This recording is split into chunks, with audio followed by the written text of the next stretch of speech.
अस्सलामुअलैकुम दोस्तों, आज मैं आपके लिए आलू वड़ियाँ का सालन लेकर आई हूँ जो कि बहुत ही मज़ेदार बनता है। यकीन माने जब आप एक दफ़ा आलू वड़ियाँ बनाएंगे तो ये आलू वड़ी का सालन मटन बीफ चिकन को पीछे छोड़ देगा। कोई जज ही नहीं कर सकता कि आपने आलू वड़ियाँ बनाई हैं या कि आपने मटन बनाया है। तो चलें रेसिपी स्टार्ट करते हैं।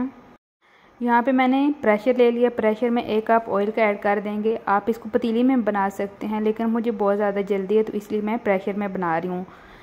तो 2 बड़ी साइज़ के प्याज थे, उनको मैंने काट लिया, वो घी में ऐड करेंगे। सॉरी, ऑयल मैंने लिया, आप घी में बना सकते हैं, हल्का ब्राउन करेंगे।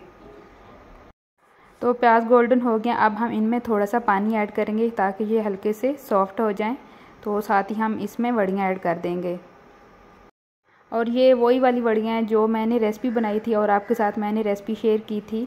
अगर आपने मेरी रेसिपी नहीं देखी तो आपने मेरी रेसिपी को ज़रूर देखना है। ये वड़ियाँ बहुत अच्छी और बहुत ज़बरदस्त बनती हैं। जब आपके पास कुछ भी ना हो बनाने के लिए तो फ़ौरन आप आलू वड़ी का सालन बना सकते हैं। बहुत लाजवाब टेस्ट होता है आलू वड़ी के सालन का। थोड़ा सा पानी ऐड करेंगे और वड़ियों को हमने अच्छी तरह ऑयल में फ्राई कर लेना है ताकि वड़ियाँ जो हैं ये टूटे ना, इसलिए हमने इनको फ्राई किया है। 2 बड़ी साइज़ के मैंने टमाटर लिए थे और 1 टेबलस्पून के करीब होगा लहसुन। दोनों चीज़ों को मैंने मिलाकर कुंडी में अच्छी तरह कूट लिया है। आपने जब भी वड़ियाँ बनानी है आपने फ्रेश वाला लहसुन लेना है, इससे बहुत अच्छा फ्लेवर आता है आलू वड़ी की सालन में। आप पेस्ट भी ले सकते हैं, लेकिन फ्रेश वाला लहसुन बहुत अच्छा रहेगा आपके लिए।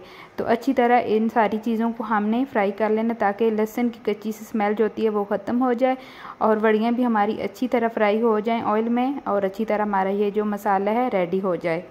तो इसके बाद हम मसाले इसमें ऐड करेंगे। 1 टीस्पून हम इसमें ऐड करेंगे हल्दी पाउडर, 2 टीस्पून इसमें ऐड करेंगे लाल मिर्च का पाउडर और 1 टीस्पून हमने इसमें ऐड कर देना है धनिया पाउडर। और नमक आपने हस्बे ज़रूरत इसमें ऐड करना है। ये देखें इस तरह। तो आपने थोड़ा सा पानी ऐड करना है, अच्छी तरह मसाले को आपने भून लेना है। बस यही मसाले हमने इसमें ऐड करने हैं। तो फ्रेंड, अगर मेरे चैनल पे न्यू हैं तो प्लीज़ मेरी वीडियो को लाइक एंड शेयर ज़रूर करना। 2 से 3 मिनट तक आपने अच्छी तरह मसाले को भून लेना है। जब इसमें से ऑयल सेपरेट हो जाएगा तो आपका मसाला जो वो अच्छी तरह रेडी हो जाएगा। यहाँ पे मैंने 1 किलो आलू ले लिए, इनके मैंने छिलका रिमूव कर दिया। आपने आलू वड़ी का सालन जब भी बनाना है तो मोटे मोटे आलू इसमें आपने काटने हैं। मोटे मोटे आलू इसमें अच्छे लगते हैं आलू वड़ी की सालन में। तो ये देखें, इन आलूओं को हमने मसाले के साथ मिक्स कर लेना है और पानी ऐड कर देना है। और यहाँ पे आप मसाला चेक कर सकते हैं, इसमें से अभी से ऑयल कितना अच्छा लग रहा है, कितनी जल्दी सेपरेट हो गया। तो अभी हम इसमें पानी ऐड करेंगे। पानी मैंने 1 लीटर के करीब ऐड किया है। आप अपने हिसाब के मुताबिक पानी इसमें ऐड करिएगा। तो अभी मैंने इसको कवर करके रख देना है। तो 10 मिनट के बाद दोबारा इसको चेक कर लेंगे। तो यहाँ पे 10 मिनट हो गए, मैंने कवर को हटा दिया था। ये देखें, आलू हमारी अच्छी तरह गल गए और वड़ियाँ भी अच्छी तरह गल गई हैं, लेकिन अभी इनमें थोड़ा सा पानी है। थोड़ा सा पानी हमने ड्राई कर लेना है। ये देखें, ज़्यादा टूटे हुए भी आलू इसमें अच्छे नहीं लगते। थोड़ा सा पानी खुश्क कर लेते हैं और 3 से 4 मैंने हरी मिर्ची ले ली थी, वो इसमें ऐड करेंगे। तो जब भी आपने आलू वड़ी का सालन बनाना है तो थोड़ा सा आपने पतला ही रखना है, क्योंकि जब इसमें आलू तोड़ते हैं तो शोरबा जो होता है वो जल्दी खुश्क हो जाता है। ये देखें, हमारी कितनी अच्छी तरह वड़ियाँ गल गई हैं। तो ये देखें, अभी मैंने चूल्हा ऑफ़ कर दिया है। अभी मैंने इसके ऊपर हरा धनिया गार्निश करना है और गरम मसाला मैंने इसके ऊपर ऐड कर देना है।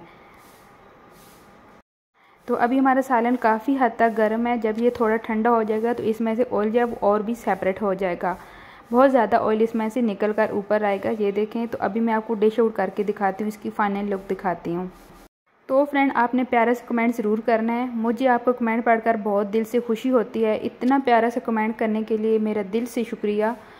तो मुझे आपके कमेंट का इंतज़ार रहता है। जब आप प्यारा सा कमेंट करते हैं तो यहाँ पे हमारी रेसिपी अल्हम्दुलिल्लाह रेडी हो चुकी है। तो आपने इस रेसिपी को ट्राई ज़रूर करना है। तो इसी तरह मैं आपके लिए न्यू रेसिपी न्यू टिप लेकर आती रहूँगी। मुझे अपनी दुआ में याद रखना। तब तक के लिए अल्लाह हाफिज़।